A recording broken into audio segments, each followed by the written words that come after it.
Hello, everybody. Welcome along to the Rangers Rabo podcast. I hope you're all doing well. I'm Martin, and I'm joined tonight by Kerr, Brian, and Stu. Guys, how are we? Slightly jealous of where my Yeah. location is. Yeah, jealous of you, Martin. You're still stuck in.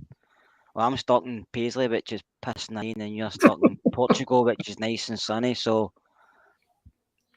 Well, I do have to say that I do hope that the hotel Wi-Fi holds out. If it doesn't, obviously everybody will be kept in great company with Brian, Kerr, and Stu. But yeah, I'm in Portugal. I was in Albufeira last night, and I have to say the Rangers fans were very much behaving themselves. They were having fun. It was all good. We're obviously here to preview, quite possibly, one of Rangers' biggest games in their history. I don't think that's unfair to say. Tomorrow night's Europa League Final in Seville against Eintracht Frankfurt. Before I speak to you guys, I want to speak to everybody watching and everybody in the comments. How are you feeling? Are you nervous? Are you confident? Are you not confident? How are you feeling? Let me know. Let me know your thoughts and feelings behind the game. We'll try and get as many comments up as we can. I've got a 2-hour drive tomorrow morning, and I'm pretty nervous. I'm not going to lie. Kerr, yes, how are you feeling? I'm actually really confident, but I've got nervous energy and my stomach's not been great today. I've been to the toilet more times than I haven't been to the toilet, but That's too much information right there. I'm actually very confident. I don't know why, because I was confident for the semi-final, which I thought we win very easily, and I'm confident tomorrow night, but I'm not sure why I'm so confident, because I just hope I don't end up blowing up my face, but that's why I don't know, I've just felt this for a while. I just feel it's our time, Martin, because I think we deserve it. Yeah. Of course we deserve it. I'm nervous as fuck. I'm not going to lie, Stu. I'm one of these guys. I've got the mindset that I don't let myself get too positive. I don't ever think going into a game, no matter who it is that we're going to win. I'm one of these guys. I'm quite a negative person. If I'm playing like a Ross County or Motherwell or something, that's I'm different. more nervous for that one. I know you're a weirdo, but getting into a European final, Stu. Regardless of who the opposition is, I mean, if it was Barcelona, if it was Real Madrid, I'd probably still feel the same that I do now. Yeah, this is probably the longest I've sat still, to be honest, in the last couple of days. I was just pacing all the time. Yeah, I'm nervous. I'm really nervous. I was really confident semi-final. I said I thought we'd do it right after the 1-0 defeat. Thought we'd go there and turn it around. I think we've got all the tools to win, and I think, if it was a two-legged tie, I'd fancy ourselves 100%. It's the final, and it's the one we want, and it's such a big match, and it's such a big trophy, and I'm shitting it. I'm so nervous. But I'm excited, but I'm really, really nervous. Oh yeah, I know the feeling. Brian, Ian Hamilton. This time in 24 hours, the match will start. I'm getting those goosebumps. Do you know what? Probably because I travelled over here on the Monday morning with the missus. A couple of nice days in Portugal. I had a wee travel to Lisbon the day. So I've been keeping myself occupied. Now that we're doing the preview, it's all starting to hit home. As the song goes, it's the final countdown. We're into the last 24 hours. I love the fact that you've brought Europe into this, because we're no longer in Europe. That's brilliant, Brian. That's brilliant. But this.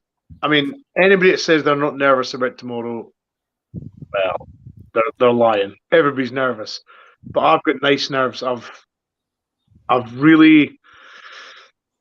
I remember I was just speaking to somebody half an hour ago and they actually said to me, they says, "Oh, you said after you beat Dortmund, you'd win it," and I says, "I fully agree. I've just got this funny feeling. It's the 150th, 50 years after 72. I've just got all these funny feelings. I just feel tomorrow's going to be the night. I've had this funny feeling since we beat Dortmund. I really have." I think if you do win the 1-8, Brian, you have to sign the final countdown. No. live on the pod. Nobody wants Oh, to hear that. Yeah, what you've got to understand is when Brian said he was talking to somebody, he was talking to his cell. Oh, okay. That The normally happens. medication that kicked in. That's what normally happens when you're talking to yourself. Look, this is the way I feel, Keir, and I think this is the way a lot of Rangers fans will feel. Paul, totally bricking it. No, but I'm nervous, but I'm confident. But I do something. I'm actually dreading the match because I've actually been enjoying the build-up, and I don't know once this is over and we do want it. I'm enjoying this build-up so much because I know we had Manchester, right, but the build-up was totally different. I think what I can remember. I think this is. I don't know, think this is we underestimated Zenit, didn't we? I think this is more advanced with technology and stuff. I know it was only Yeah. 2008, but things are totally different. And the way this has happened, I'm just enjoying this so much. The stuff Rangers are bringing out, all the videos for BT Sport and UEFA and stuff. I'm just enjoying the build up to the match. And then once the match commences, it's over and it's the Scottish Cup, which it's a Scottish Cup, isn't it? But I'm just enjoying this because I know we said in 2008 we don't know if we'll see it again. We've seen it. This is the second time, so I don't know. I'm just really. I'm just loving this build up. I'm loving watching all the guys away. Jealous I'm not there, but I'm all the pictures of guys having a good time in their life. Guys and girls, I have to say, singing, enjoying themselves, not a hint of trouble, and just living up basically, enjoying being a Rangers fan. Because at the end of the day, it doesn't matter what corner of the globe we come from. We're on this together because I want to see Rangers win. We have on that point, Keir, J-Mac. Right, who from the rabble is out there? As far as I'm aware, everybody bar you three. And Alex. And Alex. No. Pretty much. As far as I'm aware. How does this compare, Stu, to 2008? It's winnable for a start. I think 2008 for me, it felt like the achievement was getting there. No one expected us to. We had a very set style. We defended sort of that first leg and then we would try and nick an away goal most of the time. I wasn't confident in 2008, to be honest, because they just battered Bayern Munich, didn't they, in the semi-finals, I think it was. So I knew it was going to be a tough task, and whether we could just, I was hopeful, but I wasn't confident. This is a chance. This is such a real chance, and I think the football we've played on the way, it's been brilliant. We've Dortmund was the one. Obviously, it was a turning point for us. I think where we just proved that we could go toe to toe with these sides, and these players were that good. Yes, it's so winnable, and it's hard not to get carried away because you look at the table and you think we've beaten two better teams in their league already, but at the same time they haven't lost a game in Europe. So it's that balance and act of expectation where it's definitely winnable. We have to be careful, and it's going to be cagey at times, isn't it? But I feel like the first goal is bigger for them than it is for us because I think we've got good recovery powers now. But it's just nerve-wracking. It's brutal. It's brutal. Nicholas Moore, obviously for the South Wales loyal, is JD out there? Excuse me, he is. He's out here somewhere. I don't know where he is. I know that he eventually fell out with his missus. When you find JD, it'll be like a scene for the In-Betweeners, won't it? It will be. It definitely will be. I'm running over his head. I know. I had a video chat with JD this morning, and let's just say he was a wee bit worse for wear. At CGM, I assume the Frankfurt Rabble podcast are saying exactly the same thing. We have beaten better teams. So, Brian, on that, let's have a wee quick look at Frankfurt. I probably should have done a bit more research, but I've been travelling, etc., drinking, etc., so I haven't really had the chance. There's a lot of people that are very confident, and that's all well and good. Under no circumstances can anybody take this Frankfurt team lightly. No. And anybody even dares to look at the Bundesliga league and say the finished 11th is off their heads because allegedly, by all accounts, they've pretty much chucked the league. They've not really bothered about it. They've thrown all their eggs in one basket and went for the Europa League as such.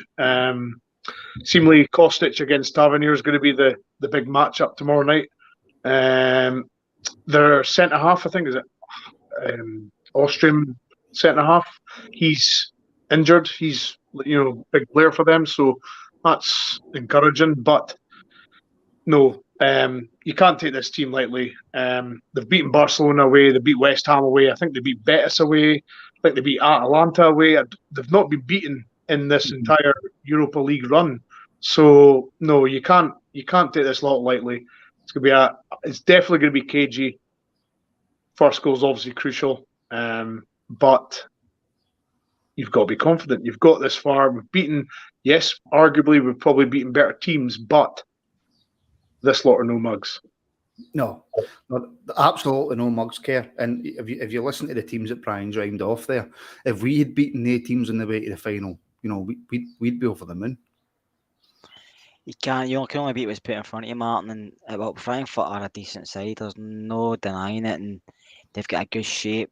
They've got the boys up front that can score goals, and I think the midfield's the strongest by all accounts. I've not really seen them. I've just seen like bits on YouTube. I don't really watch a Bundesliga. Only really German football I watch is Hamburg, and they're in the second tier, so I don't really watch Bundesliga. But we can't take them lightly. But I think the pros will know what they're all about. They've probably been studying the last few days. Gio and the management team will know what they're all about. But at the end of the day, it's a game.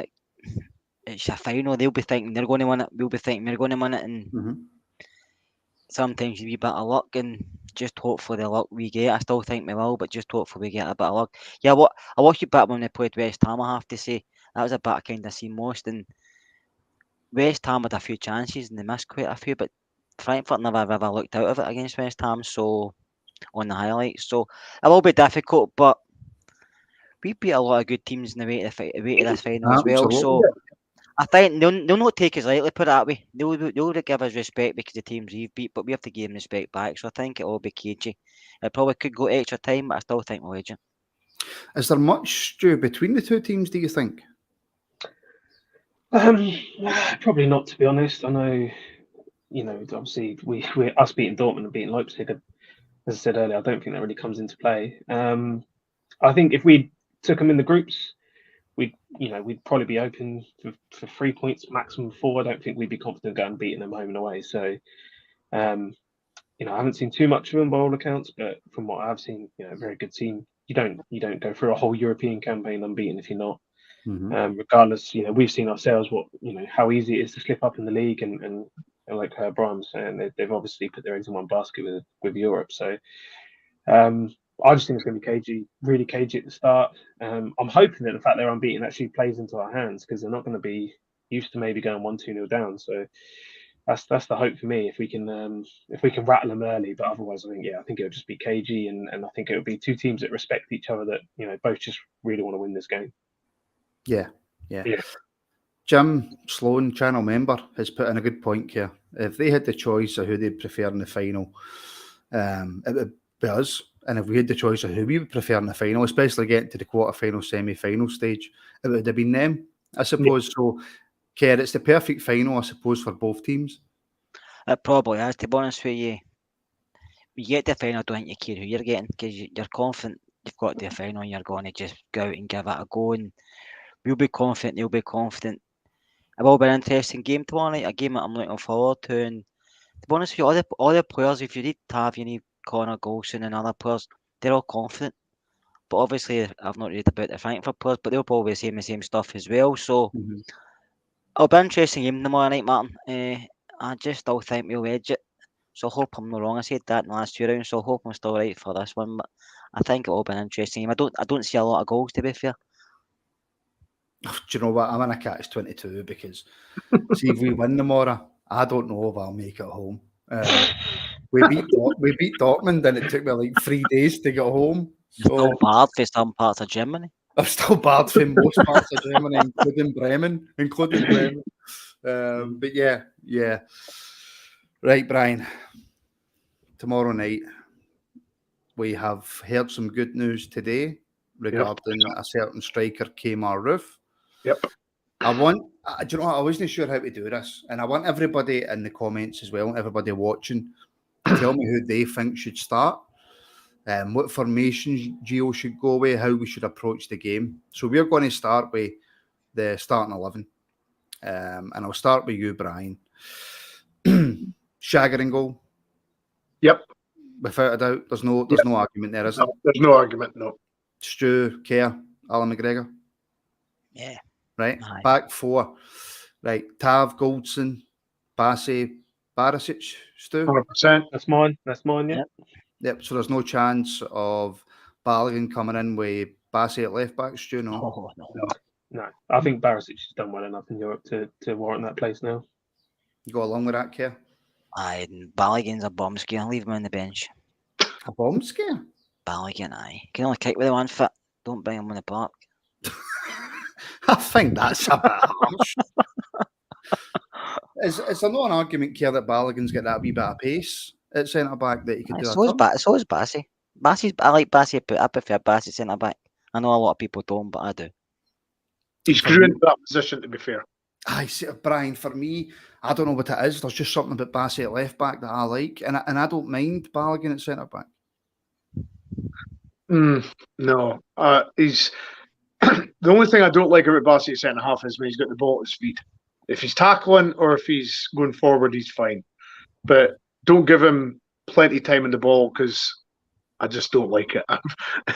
The cup semi against Celtic, I've had more heart attacks with him at the ball at his feet than I could care to imagine. Did we get through, Brian? Did we get through? Yes, we did. Yes, we did. I think also with the fact that Lindstrom can drop into that three as well, and Bassey almost goes into that wide centre back, doesn't he? Where he can still bomb on from centre back as well. So I think you're not going to get that Balogun there. Right, we've got a question for Paul that I'll come to in a minute, but you've just mentioned it, Stu. So Chris Stewart says, will it be a 3-5-2 tomorrow? I think it'd be a mix. Yeah, I will. I think at times we'll drop into the sort of 5/3 at the back, and I don't think we're set up like that. I think we're sort of set up with Lindstrom in front of the defence, but I think we'll see him sort of throughout the game drop into that back three. Yeah, we'll be more four at the back with one dropping in, as in Lindstrom. We done it in the semi-final. We changed. We remember attacking. It was different to was when we were defending. You've seen that, so I think we'll do it, and you'll know the players that we have to look for in Frankfurt. All the players will have a role and know what role they've got. You've seen it in the semi-final when Jack was going out to the right side and Tav was pushing further up and stuff like that. And the players, this team kind of knows who each other are now, and I think they're very. Don't have So to do you look think, Kerr, do you think there's no kind of set formation now? It's just a case of covering areas in the pitch. No, I think they've got a set formation, but it's a formation that they can tweak at times because they know each individual player can move about and do a job in certain areas of the park. And we mentioned Bassey, but we've seen Bassey against Celtic where he was coming out for the back and going into Rogic's back, so he wasn't turning with the ball, stuff like that.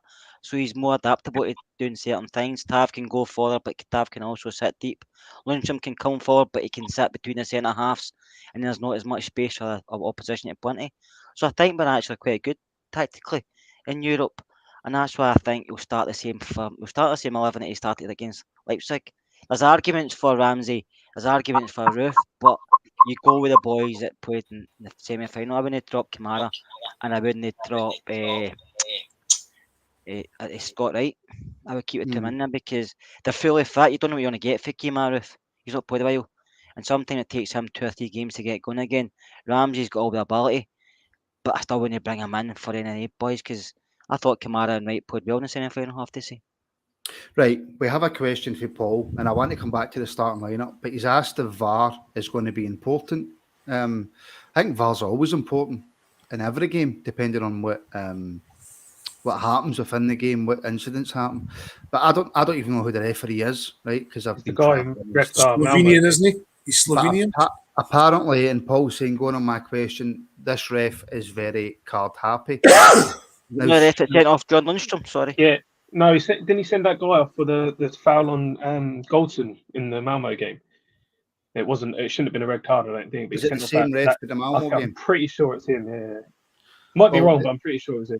The reason I bring that up, Brian, is because in the semi-final, the ref very nearly spoiled that game as well. So is it a case of, along with good play, good tactics, good setup, a bit of luck might be needed as well? Possibly, but more importantly, good discipline is required. You can't afford to give cheap, silly fouls away in the first 15, 20 minutes. You can't have any defenders getting booked for something trivial. we've really got to just keep our noses clean early doors, and nothing daft. Just be positive, but nothing. All I ask is nothing daft early doors. No lunging tackles or rubbish like that. Just keep it tight and work our way into the game. It's one of those ones, Kerr. You never want to use referees as an excuse, No, and you don't. you really can't, I suppose, or you shouldn't be able to when VAR's involved. If he gets a really bad decision wrong, then VAR should, in essence, overturn it. But you also don't want a card-happy ref who blows up for fouls every 5 minutes as well. So if it is going to be that kind of game, is it just a case of our players just being smart? Basically, aye. I think nowadays in football, yourself, some of the fouls you give away or some of the bookings, you don't even have to touch opposition player. They just look at them on the faulty deck, do you know what I mean? The cards are out. So I think we have to be smart. But I think we play smart all through this tournament, to be fair, since we've gotten the stages as far as this. So I think we'll be fine. Yeah, the ref in the semi-final isn't great, but we still managed to get through. And some European refs are like that. They're card happy. End up making the game more about them than anybody else. But it's going to be it'll probably be the same for both teams, to be fair. But VAR will help. But sometimes VAR doesn't get things correct either. To be fair, we've actually done okay with VAR this year in Europe. Not bad. I didn't want to say that. You have though. You've got We have, Brian. you've just got to see how it is. know. Yeah. We've benefited very well from VAR this year, and in Europe, and that's just the way it is. The right decisions were reached at the end of the day. So I know, but Brian, what you've got to understand is that even when we get a penalty that's a stonewall penalty, it's not a penalty. I know. That's what you've got to understand. Yeah. Now, I don't want to make this. I want to make this build-up show positive, and I want us to talk about how Rangers are going to win and lift that Europa League. But there's something that we do have to discuss, Stu. Loads of fans are flying out, buzzing for the game. There's only going to be 9,500, but there's plenty of fan zones and stuff there. For the fans back home, it would appear, unless I've missed something in the last 2 days, that Rangers aren't doing anything at all for the fans. That's poor, is it? No. Yeah, this was so poor, and the excuse seemed pathetic, to be honest. Just saying that all the staff had flown out to Seville, but Frankfurt are managing to do it in their own stadium, and we saw through the Euros, that events could be put on for it. So, a third party could have done it. I don't believe that just because, what was it, like a safety officer or something was out in Seville. I don't believe that that's enough, that we can't arrange something for the fans. We've been, some guys have been to every away game and they aren't going to be able to make it out to Seville, and they're going to have to sit in the pub or sit at home and watch it. So it's really bad from the club, I think, and all them behave yourself videos haven't helped today. It's almost like rubbing a bit of salt on the wound. So yeah, it's just, for me, it sticks in the throat a little bit. It's poor from the club. Well, when you look at it, 5 out of the 6 finalists in this year's European campaigns have all got beanbacks at their stadiums, apart from us. Yeah, 5 out of 8 teams don't have Stuart Robertson. Well, that was going to be my next. That was going to be my next point, Kerr. How does this look for Stuart Robertson? It's not just him, it's a few of them up there. It doesn't look great. I mean, they done it in 2008, if I can remember. They had someone at Ibrox. So I was in Manchester, but there's someone at Ibrox, so I don't see what's changed, to be honest with you, unless they thought it wasn't worth it with that many people going out. I don't know, but they used to put someone on bar 72, which I don't think they have either. To be fair, I wouldn't be going to Ireland because I've got a few people coming over to the house, but they should be doing something, because if they opened it, people would go. Even paying £10, it would get the club some more money, because at the end of the day, that's all they seem interested in. I know, but that's the thing, Brian. It's not about. Surely, right? It shouldn't be about the money now. I mean, how much have Rangers already made? Yeah. How much are they likely to make if we win this? Right? Yeah, if we do, Rangers are going to make an absolute fortune. Yeah. Why not? And do you know what it seems to me? This is the impression I've got. Rangers have got all set up to go out. They've got everything set up. They've made attempts to get fan zones and stuff put in Seville, and just completely forgot about putting anything on back home. Yeah, I can't agree more. I mean, at least from the semi-final stage, they should have at least been hedging their bets, or at least planning or getting something in place that if this happens, we've got something at Ibrox ready to go. For the very fact they haven't even bothered or even looked at it, from what I see, is poor. It's worse than poor, actually. It's abysmal. And I mean, I don't know. I don't know how the setup would have been at Ibrox, but I dare say it would have been either the Copeland Road or the Broom It wouldn't Road have been end. difficult, Brian. It wouldn't have been that hard, no. And they could have had, I don't know, 30, 35,000 in there. They could have filled it. They could have easily 100%, filled Ibrox. Yeah, but it's just no. It's not good enough, and it kind of shows. I don't want to say this, but you have to. It kind of shows a little bit of contempt to the fans in some respects. Yeah, it does. I think I think that the comment on the chat just now, Davey 1642, is probably spawn. I don't think Rangers as a club or the directors like Roberts and whatever, I don't think they trust the fans. I think they trust the fans to put their hands in their pocket, but I don't think they trust the fans to behave, to be fair. Because you've seen the messages today, which to be fair, 1 or 2 doesn't bother me, but it was a bit overkill. Because we all want the fans to behave at the end of the day, because even if Martin goes outside and follows through, it's going to be in the papers tomorrow. Do you know what I mean? It's it's the way it is with Rangers fans, but because the media are just waiting to pounce. You know that yourself up in Scotland. I mean, you heard Graham Souness talking on Sky saying, and Rangers, if you're a Rangers fan, you love Rangers, but anybody else doesn't bother Rangers, you're kind of hated. And we're getting a lot of good feedback for TalkSport, Sky, BT Sport, but up in Scotland, it's like, what final Europa League? Some of the people don't even want to talk about it up here, and it's poor. But as soon as we make one wee bit of a first trouble or anything that happens in Seville, they're going to blow it out of proportion like they always do. You seen it last weekend. Nothing was really said.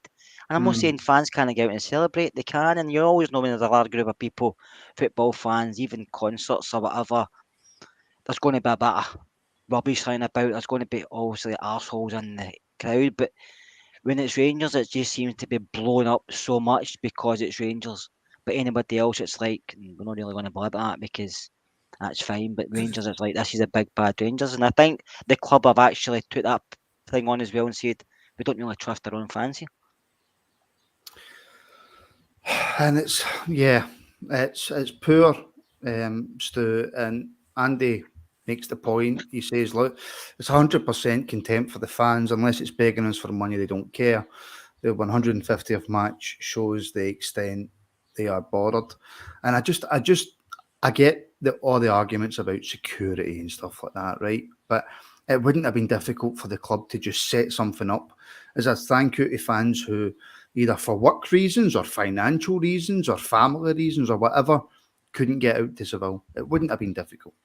No, they could 100% have temporary staff in. They could a million things they could have done. And the thing that, like, I don't even know if they would have even communicated it to us if there wasn't such a blowback from it. Like, it felt like they stayed quiet for so long until it got to a boiling point, and then finally they said, "Oh, well, we can't even do it anyway."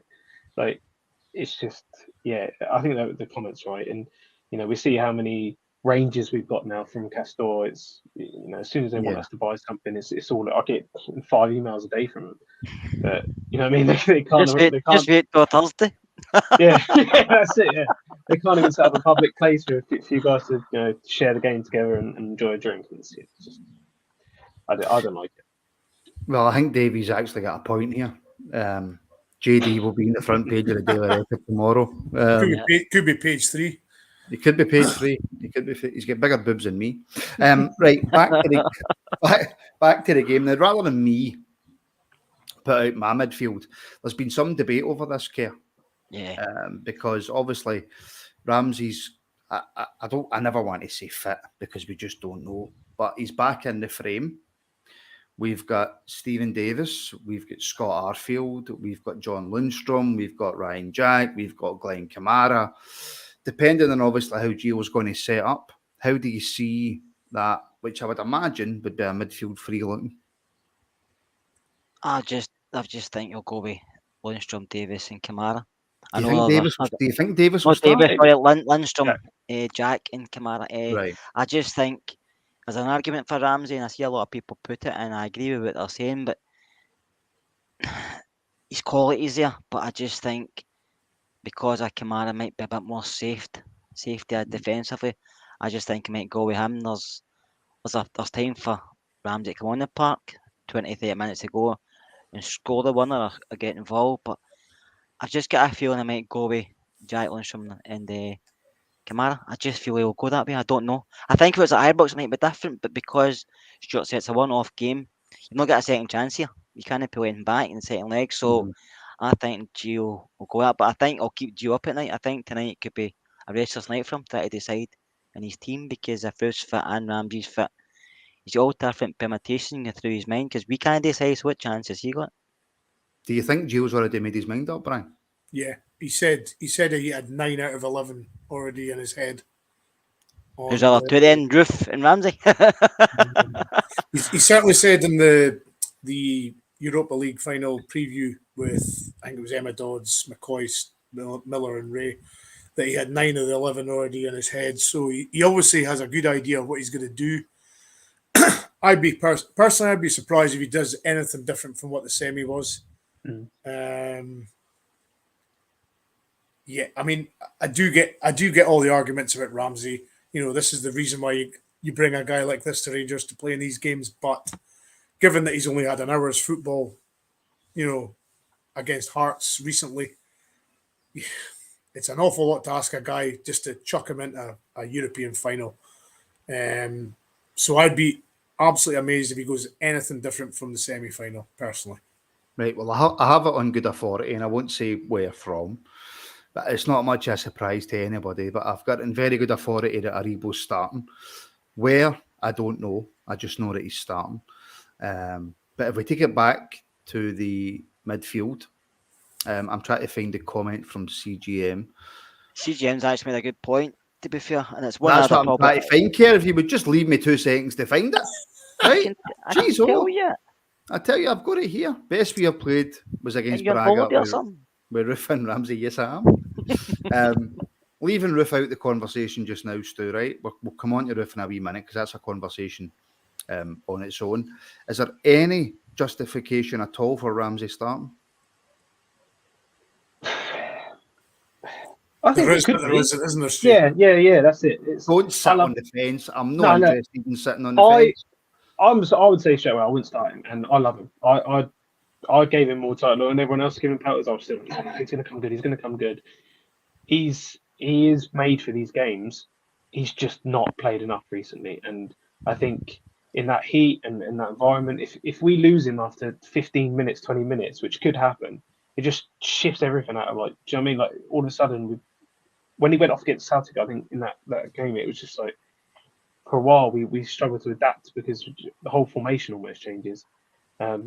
Where would you play him? Do you play him? You know, I don't think he's going to play as a false nine as good as I thought he was when he played there. It's going to be Aribo or, you know, Roofe randomly if he goes for him. So the only place left, I think, is over right.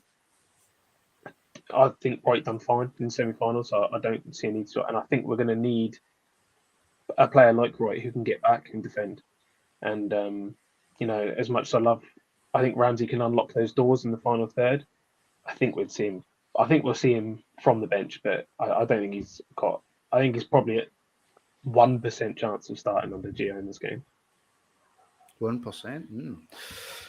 Well, obviously the Southfield's loyal thinks that Ramsey should definitely start. I wonder why the Southfield's loyal think that. But also Graham Ross, he said if fit, Ramsey should start. So if Ramsey was to start, Brian, that midfield three, number one, what does it look like? And number two, what position does he play in that midfield three?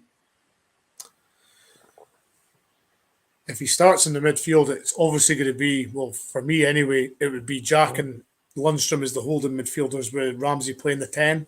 I must have, he played, I think he started wide right against Celtic in the semi. And that's not his position. He's a number 10 all day. There's no way he's a wide player. He hasn't got the pace for a start. He's a clever player. He's a guy that can see passes. You know, he can do different things, but he's never a wide player. ever. So if he was going to be starting anywhere, it's a number 10 for me. I don't know about you, Scott. See, if you're going to bring him in, the only one you could really replace for me is Wright. Yeah, But you put Aribo out there, but then you have to play Ramsey or somebody as a false 9, don't you? yeah, And because I wouldn't take out, I would keep a midfield 3 the way they are, because they can be tight when we're defending, but they can also get forward. As you seen in the Yes. semi, I mean, Kamara scored a great goal. Ryan Jack does what Ryan Jack does, and Lundstrom's just undroppable at this moment in time. yeah. So I don't want to break the 3 up. So if you're going No, to play Ramsey, neither you're going do to have I. to put him. You're going to have to put him further forward. So you take out. You're going to take out Ryan Kent, are you? Yeah, And Aribo's not going to be taken out, so it only leaves Scott, right? Mhm. So you either play him out wide or you play him as a false 9. That's only 2 places I can see him play. Listen, I could be totally wrong. I could start him on in the middle of the park, but yeah. I'm just going. The way 3 in midfield, they're mobile, we're strong, we can get forward, and I just don't want to take the 3 away to the middle of the park. I'm sorry, I We don't. have to win that battle in the middle as well. We have to, we need to control that game from the middle of the park, I think. And Ramsey in the number 10. I don't know if we can not carry a player, but you know what I mean, like let him be that luxury player that he is at times. I liked him as a false 9. I really did like him as a false 9. I just think Aribo has proved that he's quality in that position, like, and we're going to need that sort of, since Morelos is gone, Aribo's been the closest thing to holding the ball, someone with that strength to hold the ball up with, and so I don't think I can't see Aribo playing anywhere else apart from that false 9 position, really. Do you think if I yeah. do bring Rams in, but right, and say play middle of the park, Lundstrom's not going to be sat in his deep because it'll leave midfield far too open then, with just Jack Yeah. patrolling it. Do you know what I mean? Yeah, We that- don't yeah, want that's to, the other problem we we're going to get. don't Yeah, want to yeah. believe in that. Because if Lundstrom takes a step back to between the centre backs and you bring your 2 full backs up, it's only going to be really Ryan Jack and Ramsey in there patrolling. But if Ramsey's trying to get forward, Ryan Jack's got a lot of space to cover himself. So with Kamara in there, still get 2, where if Lundstrom does take a step back. So the only place Ramsey's going to play, in my opinion, is further forward, if he does. I don't. And look, I think that CGM just said it there. I wouldn't even mind that, to be honest. If Ramsey was outright and interchanging with Aribo, sort of swapping positions, that could work. Yeah. It's just, I think, in terms of tracking back and defending, which we are going to have to do at times. Right sort of covers back in the similar way Kent does. There's a lot of energy, and those players. Obviously, we're going to have our fullbacks bombing on at times as well. So we're going to need a lot of cover in the middle and from our wide players. I get that Frankfurt, if Ramsey's in the team sheet, might be more nervous that he's in the part than Scott Wright. I mean, you can get that. Do you know what I mean? I think with where Ramsey's playing, we know what he's all about. He probably can cost us. It can cause us. So they might think if he's on the ball, maybe they've got one guy on him constantly, maybe somebody else going over to cover. Whereas Scott Wright, they might leave 1 and 1. So you can see permutations that way. But I think it just comes down to the way Ramsey's feeling. If Ramsey's fit, I thought against Hearts he looked very rusty, but I know it was only Hearts and it was a game that both teams were kind of done and didn't really want. But I thought it was rusty, but I don't know. It's up to, obviously, in the day, it's up to the manager. Well, that is the question, actually, Brian, and Stu makes a good point. It's obviously it's a final, it's one game, so the starting lineup obviously is going to depend on how Gio's going to approach the game. Before we finish off in the midfield and we finish off on who's going to start up front, how does Gio approach this? Just to win. He can't approach it in another way. But in order to win, what does he do? Do we start off attacking, pressing? Do we sit back, Brian? Do we soak up a bit of pressure? What's Gio's game plan tomorrow? Well, I mean, we had a one-off. The only recent game we've had that was one-off was the Cup semi against Celtic, and we bossed it. Well, we bossed the majority of that game. We were the more likely to win that game overall. So I really wouldn't be surprised if it's much and such like we've seen against Celtic. He's gonna try and win the game. Obviously not be gung ho, but this team have proved time after time in Europe that doesn't matter who they face, they believe they can beat them. Now, okay, they've lost by the odd goal, a couple of times away from home, but they've never been out of a game. They've never been hammered. So I would be very surprised if he doesn't just just go with what you've been doing. It's been working, so just I carry on. know Kerr's going to want to jump in here, but just before Kerr does, because I can see, Kerr's got that face. It doesn't matter what it looks like. I can always tell what he's going to do. Obviously, Why we turn my camera off? Kerr, the Ibrox factor's been huge. We can't deny that. Ibrox has been massive for Rangers this season. We've went, apart from like maybe Dortmund, where we went and we destroyed Borussia Dortmund at home, which still baffles me, right? We did. But we went to Belgrade. All right, it was different circumstances. We had won at Ibrox, so it was a case of going over there and just making sure the job was done. Yeah. But we went to Braga. That was difficult. We brought them back to Ibrox. We destroyed them at Ibrox. So this is obviously a neutral venue. I hate it when you look away when I'm talking. It puts me off. The rain's battering against my window. I don't. Bloody me. It's roasting here. So basically, what I'm trying to get to, if you would pay attention to me, is the Ibrox factor's been massive. So obviously, we can play differently at Ibrox as Brian's cat tries to get involved. So does Gio change his approach at all with this being a neutral venue with the same amount of fans, or does he just go with the way that we would play at Ibrox? Care. Oh, you just told me to be quiet. I thought he froze there. I thought his internet went. I think we just have to play the way we play. I don't think we'll go gung-ho. I don't think we can afford to go gung-ho right at the start, because we know Frankfurt have hit Atlanta on the break, they've hit West Ham on the break, so you don't want to give them that opportunity. So I think we just try and control the game, take our chances like we've done in Dortmund, like we've done against Leipzig, because we're a team. Yeah, we like to counter attack, but we do control the ball well. We can hold the ball, we can move it about, and you've seen it against Celtic a few times. We've controlled the match. You have not won every game we've played against them, but we've controlled the games fairly well. And I think everybody in the team's confident on the ball now, and I think we'll play the way we can play. I think it will be a cagey match. I don't think anybody will come out going for it. But obviously, the longer the game goes on, you're going to have to take risks. And I think that's where Ramsey could come in. You're going to have to take risks. That's how I think he can maybe come off the bench, because he's a player that can take risks. Saying that, so is Alec Lowry, who could take a good risk and get a couple of goals.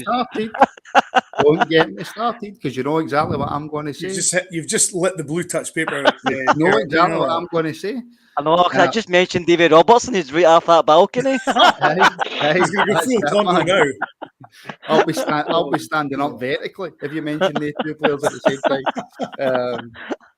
But there's a point here, Stu, for CGM, which I think is a good point. Look, West Ham conceded early and never fully recovered. Frankfurt are a counter-attacking team, so we can't go full Tonto at them. But we have blown teams away in bursts in this tournament, which we have 9 times out of 10 at Ibrox, which is, but Frankfurt are a very counter-attacking team, and what you don't want to do is go gung-ho, lose an early goal, and then you're chasing the game. No, it's a really good point, actually. But I think, unlike when they're playing Barcelona and to an extent West Ham, they're probably expecting to be under the cosh a little bit, and those gaps are going to open up, especially against teams like Barca. I think against us, we're not going to sit in that final third like those teams will. But like you said, in bursts, we're very capable of putting teams under pressure, not letting them out. And then we have a very good system where when teams do get out, we have those covering players. So I think Gio will be clever with it. I don't think we're going to leave huge gaps. At times we will have to go for it. But yeah, I think we've come up, Braga, Leipzig, they're all sort of counter-attacking sides. And I felt we've dealt with every single one of them so far quite comfortably, especially Ibrox, which I know we're not going to have. But at the same time, I think when we were going away from home, we were going with, a tactical system in mind of whether it's, to kill the game off from what we've done in the first leg, or it's to get it back to Ibrox at a scoreline that we think we can overturn. So I think in the final, we won't be going up with that same mindset. I wouldn't be surprised to see us start quickly. I think we might actually press them quite high to begin with, and then let ourselves try and settle into the game, see if we can get them early goals, which we've been really good at this season in Europe. I think we've seen from teams like Dortmund and Leipzig just how good technical sides can be on the counter. But I think at the same time, we've seen how good defensively we can be against that. Now, before we carry on, I should say for anybody watching who hasn't yet, please do subscribe. If you're watching on YouTube, subscribe, give us a like. After the video's finished, give us a wee comment as well. It also helps share the podcast. We recently just passed 5,200 subscribers on our way to 6,000. So thank you very much to everybody for that. This podcast has grown out with my expectations. I started it with William Urban and Wolf Marshall, just as a bit of fun. I was on another one. I left. I decided I'll go and do my own. I thought 50, 60 people will watch, and this one's turned out to be thousands. So thank you so much to everybody for watching that. We've got a few changes coming for next season. I'm hoping to do a few things a wee bit differently. I've not told the guys yet, so you can tell by the stern look on their faces that they've no idea what's coming. So yeah, please do like, share and subscribe. Tell your pals. Get them to watch. If you're watching on Twitter, give us a wee retweet. I'm trying to build a Twitter. I've gave up with Facebook and Instagram. The days are gone. So it'll just be Twitter and YouTube. So if you're watching on Twitter, give us a like, a wee retweet, and also get your comments in on Twitter as well, so we can see them. Brian, one point that has to be made after you finish coughing is when Gio first came in, there was a wee bit of I don't know, the opposite of a honeymoon period, I suppose, if you want to call it that. We dropped some points, or maybe we shouldn't have dropped them. The league kind of fell away for us, but in Europe we were always consistent. Towards the end of the season, I think we've seen a turn in the players. Gio was using certain players that I think we would go, oh, what's he doing? And it worked.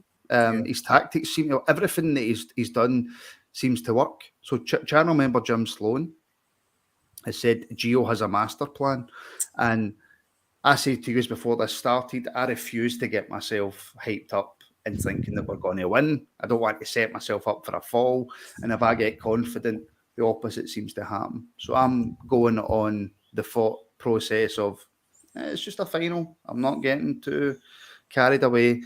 But there is now a part of Gio, I think, that we trust.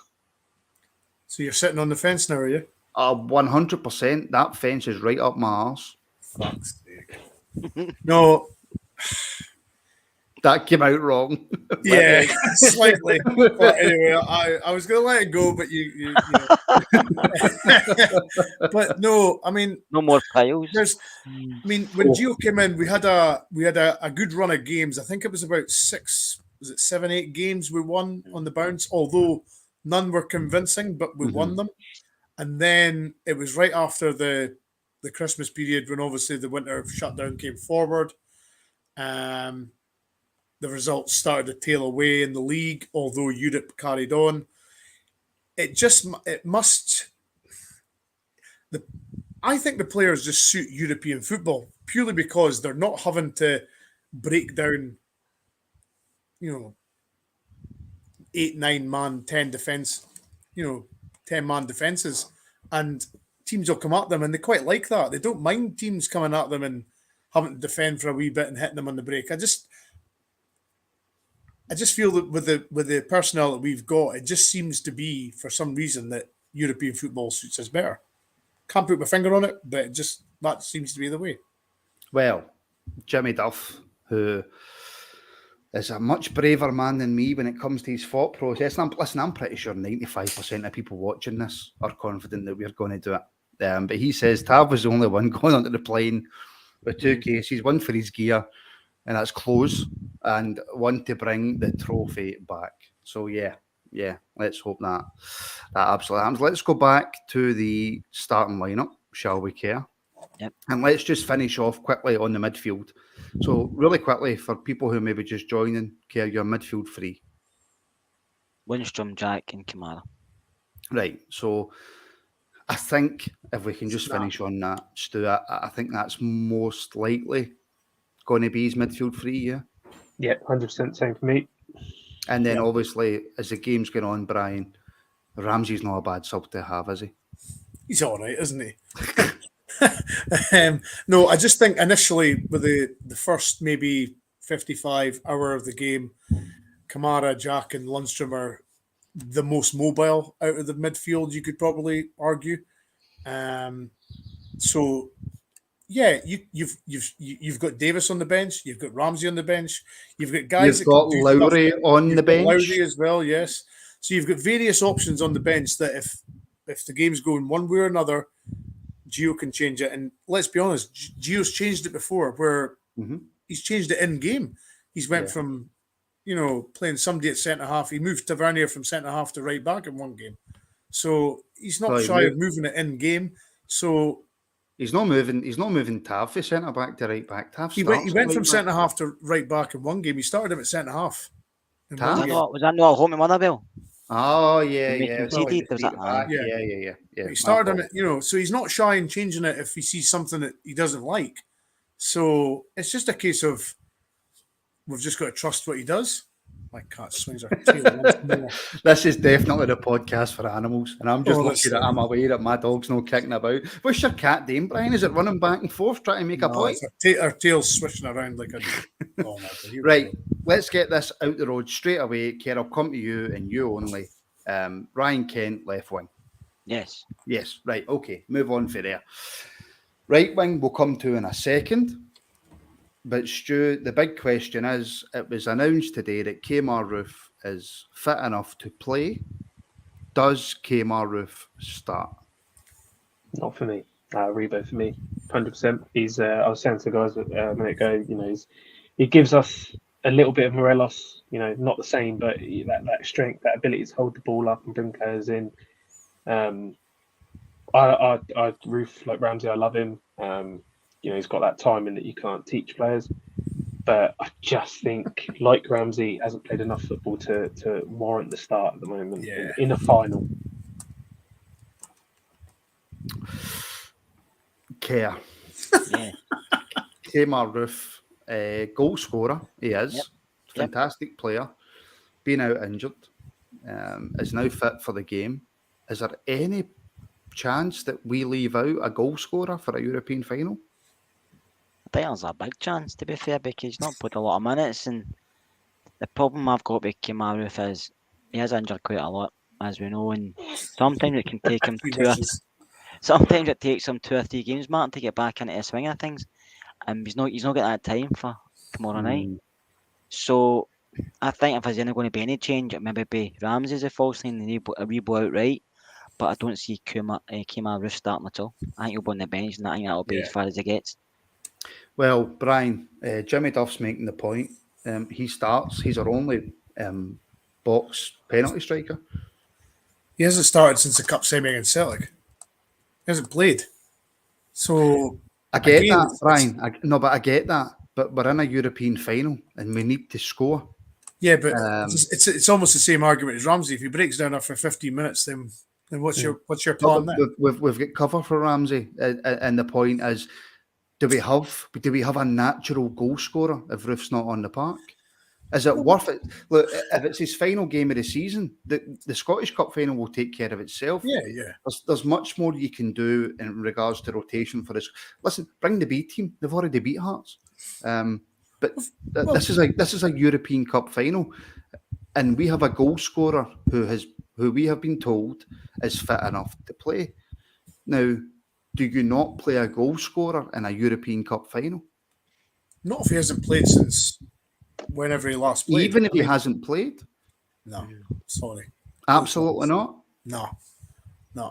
I certainly wouldn't. I get your point. He's a goal scorer. He's a penalty box player. But we've not done too bad without him, have we? Let's remember that. We've not done too bad without him, right? Yes. And I get that. I'm just saying this is a one-off European final. Yes. I get that point as well, but Gio's managed to find a formula or a system that has worked while Roofe and Morelos have not been there.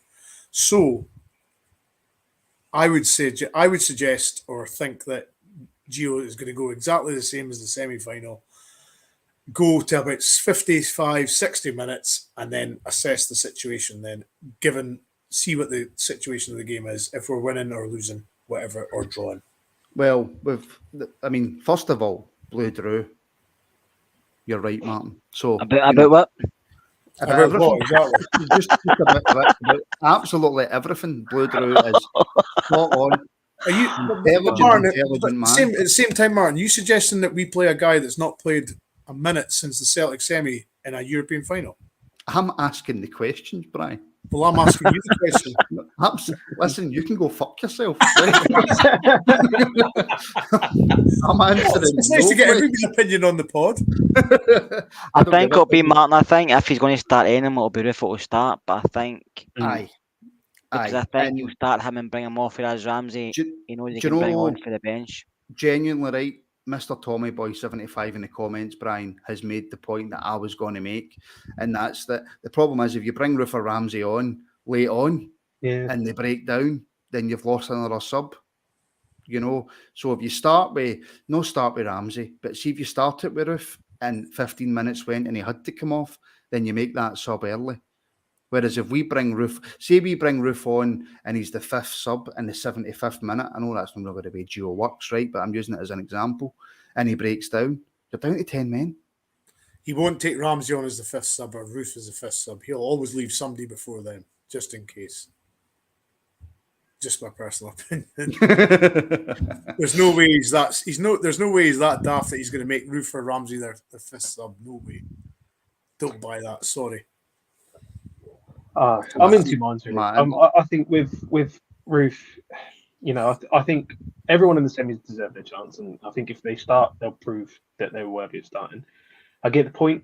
Roofe being our only goal scorer, I think I'm actually talking myself into Roofe starting now because the more I think about it, I'm thinking we're going to have to be clinical, right? And Kent never fills me with confidence when he gets a chance. Like, I'm pretty sure Tav's goal in the semi was Kent's shot. Like, do you know what I mean? That wasn't a cross, was it?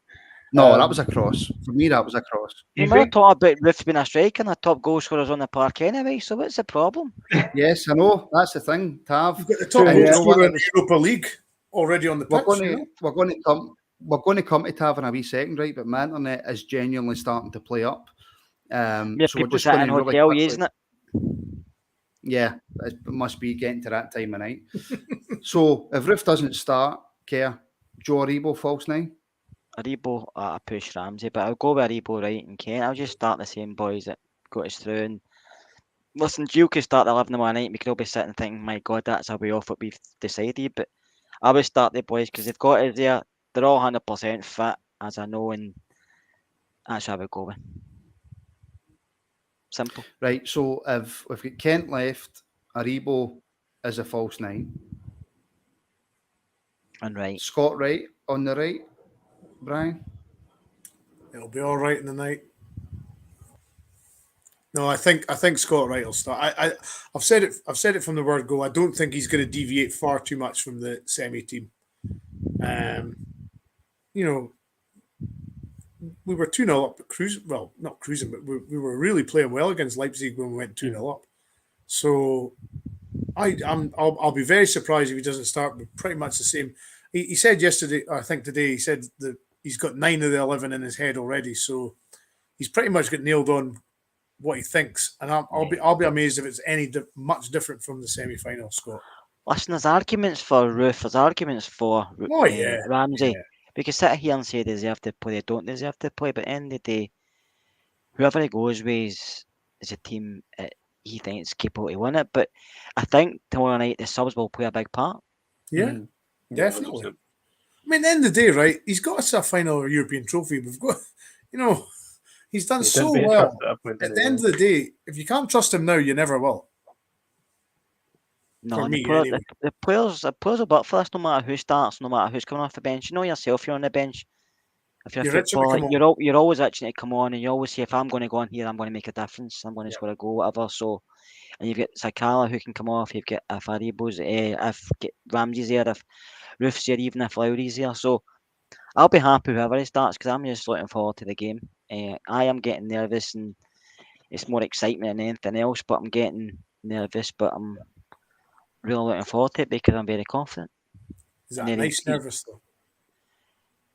But I may have to go and acquire more toilet paper tomorrow.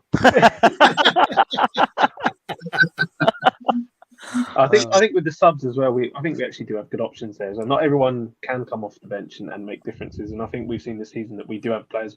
Even Sakalo, I don't trust a lot of the time. Off the bench, he can make a difference. He can be that wild card at times. And Arfield shown he can be good off the bench.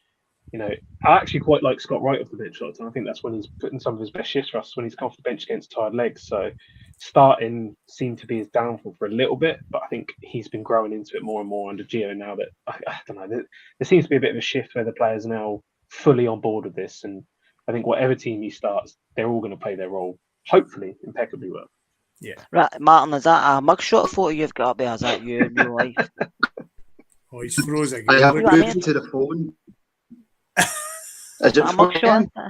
Oh, no, you're It's like, back. it's like you're holding up your mugshot for the Polos or your passport for 40 money.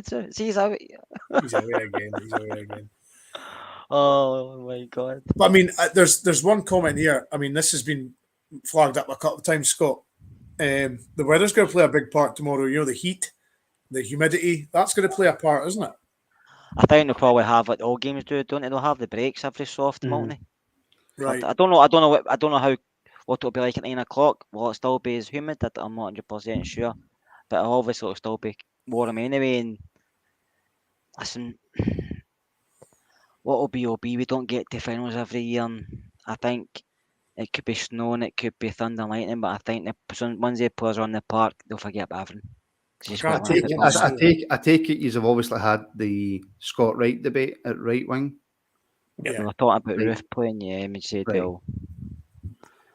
We're just saying about the weather, Martin. It's, the heat will play a big part tomorrow. No, it's nice and cool.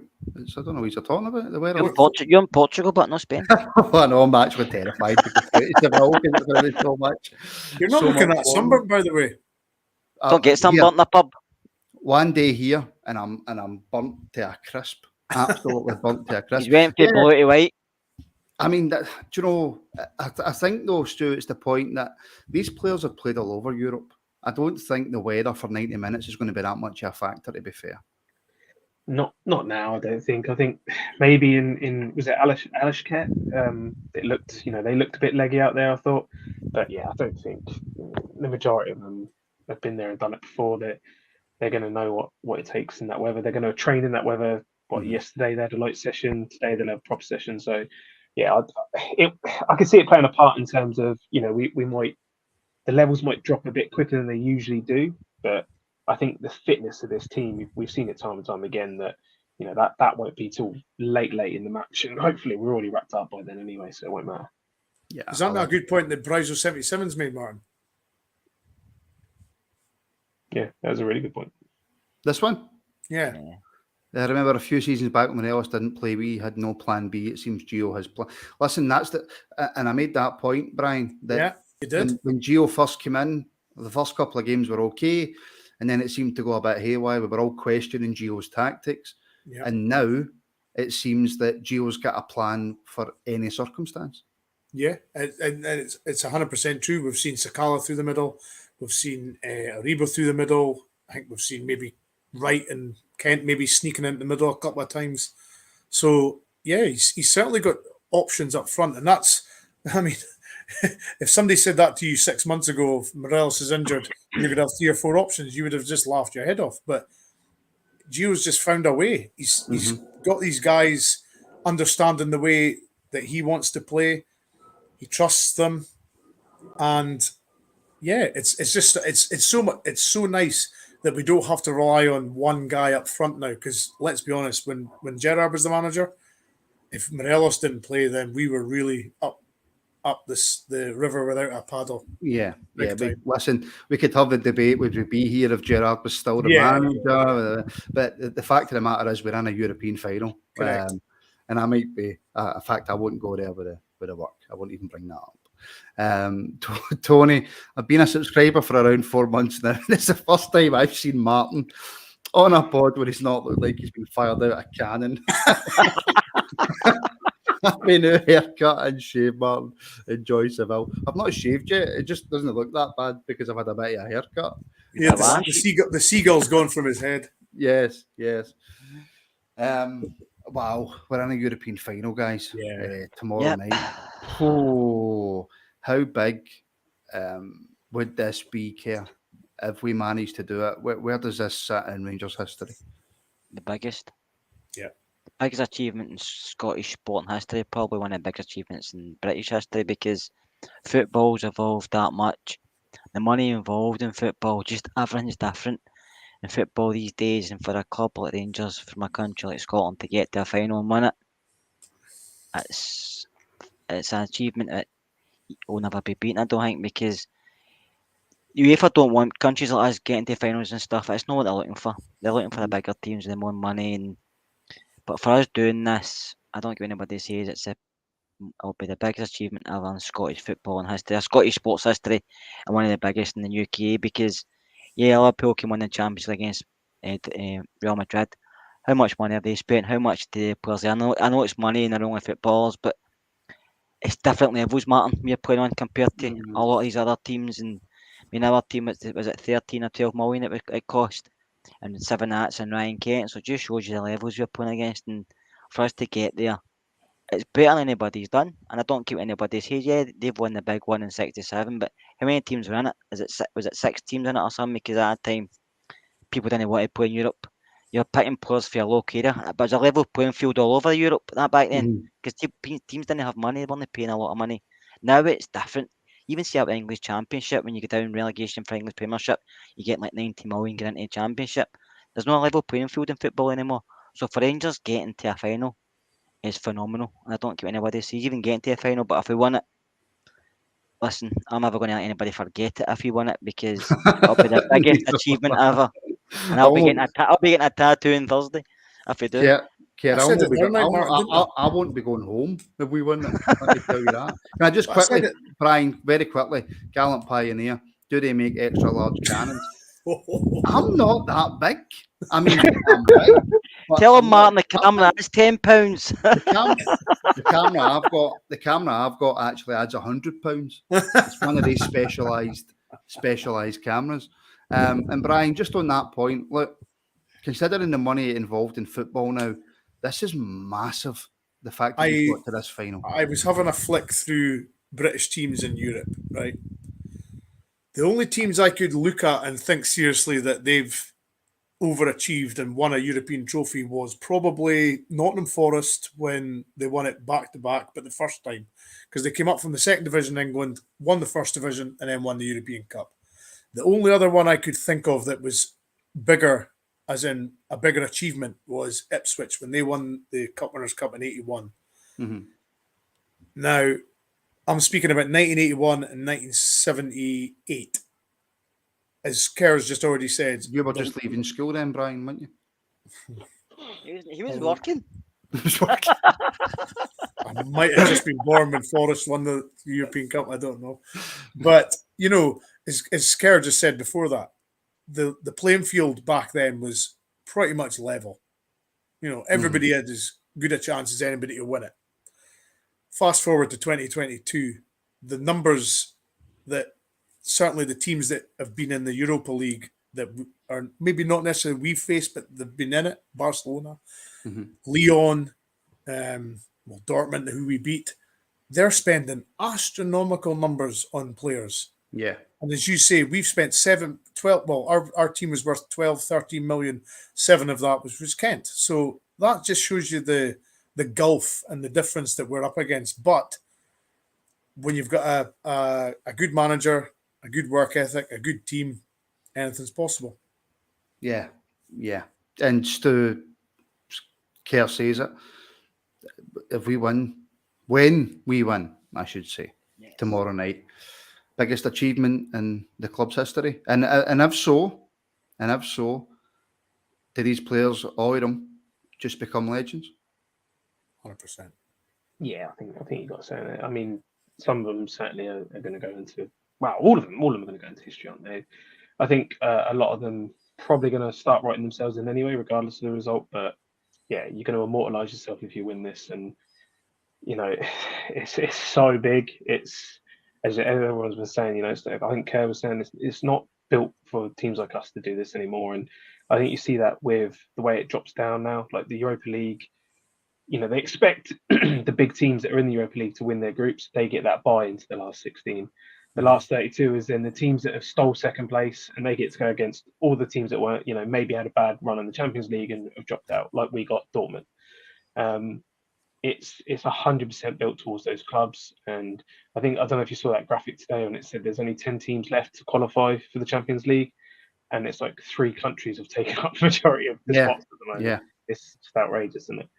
I think they'll all become legends. They'll would have deserved it. Tav would be, I'd be wanting a statue of him personally. Well, the point I was going to pull it up before Brian beat me to it. They should get the team photo and just make a statue of it if they win. It's not a bad idea. I'm You don't get the same person that done the Aguero statue. Jeez, no. You don't And by want the way, one. that guy was one of the best forwards that the EPL's seen. Phenomenal striker. I know he was good, wasn't he? Only about 15 people turned up. And to about see it, 15 though, people turned up. About 15 people turned up outside that stadium. and he was there as well. Yeah, what a tin pot club. Right, guys, predictions time. Oh, fuck. I knew you were going to ask this. Now, you know that when I have a prediction, I like a first goal scorer. Before you answer, everybody watching, and I mean everybody watching, we've got 229 people watching live just now. I want every single one of them in the comments to give me their predictions along with their first goal scorers. And before I come to you guys, just everybody watching again, massive thank you. Please like, please share, please subscribe. Help the Rangers rabble grow. I'm going to try my best and do something for one of the fan parks tomorrow. If not, it will be Kerr, Brian, Stu, and hopefully Alex that will be on the build-up and reaction. But yeah, do you know, the last couple of days I've been in holiday mode. I'm with the missus. We went to Lisbon today for a wee trip. Went a wee trip around Lisbon. I've been the game's been in and out my head because I've been busy. Started doing this preview, and now I'm absolutely fucking shitting myself. So, guys, predictions: the Europa League Final, Rangers versus Frankfurt. Brian. Oh, I knew you.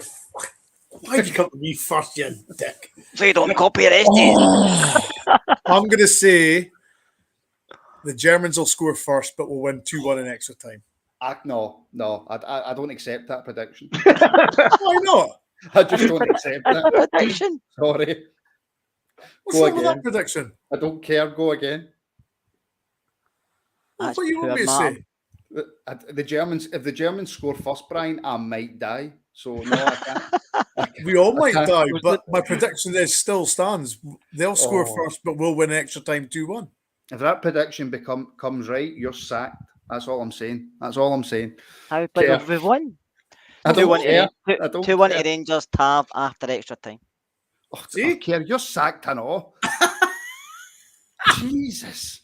You try to date me here. Stu, help me We'll out. be up all night, man. I think we'll edge it on penalties. Oh, come on. Oh, that's not even funny. That's not even funny. No, I think it's going to be 2-1 normal time. I think we'll go 2-0 up.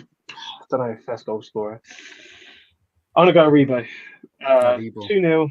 2-0 up, we're Aribo, and I think they'll get one late on just to make it a bit nervy. Oh, right. Okay. What's your I've got- prediction, Martin? My prediction is 1-0 Rangers. Tav penalty on the 89th minute. And I wouldn't even be able to watch it. I wouldn't even be able to watch that penalty. I don't think. And you thought our That's my 2-1 prediction. extra time was bad. Yeah, I know. you got the defibrillator sitting next to him. Jesus. Listen, I've literally got hundreds of predictions because normally when I ask for predictions, like 2 or 3 people put them in. That's why I said everybody. I wasn't expecting everybody to put them in. So let's just run through some of folks' predictions. Matt Gunner, 2-1 Rangers Kent. Tommy Boy is 3-1 Rangers, and he's got Tav. Peter Gray again is going 2-1 Rangers with Kent after extra time. I don't know how I would feel going to extra time. We're all right with extra time, Martin. I know, but my heart's no. My heart isn't. Channel member Thomas Skinner, 3-2. Tav is the first goal scorer. Let me see if I've got any that are slightly different. Scott is going 3-1 Roof. Goldson as well. Oh, 2-1 Jim Baxter. Should we talk about Goldson? No, let's not talk about Goldson. No. I'm not going to time to talk about Goldson. Talk about him on Saturday when you're still in. When you back, Martin? Sunday morning, I'm back. Ian Hamilton, 4-1 Kent, screaming into the top corner, highlight reel goal. I'm that optimistic. I hope Ian Hamilton's correct. Out is all. If Ian Hamilton's correct, see if Ian Hamilton's correct, he takes Brian's place on the podcast. Well, Brian or the cat. That's all I'm going to say. Honestly, I've said we're going to win. It's still not good enough. It's no, I've completely fell out with you. If Right, the Germans score first, Martin, we're going to see the rest of the game. it's starting to get dark in Portugal. It's starting to get dark back home. We're heading through to Seville. We're heading through to Seville tomorrow for the Europa League Final. I'll tell your missus to take care of you. Oh, you take she's care of her. driving. She's driving. We've hired a car. She's driving. We'll be back tomorrow, 45 minutes before the game. Kerr, Brian, and Stu, I believe you are all in the build-up. Yep, got my beers in. Yes. So we'll be back for the build-up, which I'm pretty sure you three won't be looking so calm. I'll be fine. I'll be very calm. Yes, I'm sure you as well. I'm sure you as well. And then obviously we'll have reactions straight after the game. A massive thank you to everybody for watching. I'm absolutely shaking myself for tomorrow now. I wish I had just pretended that I couldn't get a signal. I'd have felt much better. Care, Everybody Brian, enjoy it. Enjoy the experience. Yes, enjoy it. Absolutely enjoy every painstaking minute of the 90 that we're going to be going through tomorrow. Care, Brian, Stu, guys, thank you for coming on. Thank you to every single person watching. Jim, channel member, great pod, lads. Follow. Please do like, share, subscribe, all that kind of stuff. We will see you all tomorrow night for build up to the Europa League Final. Come on, the Rangers. Thank you for watching, guys, and we'll speak to you all very, very soon. Come on, the Rangers.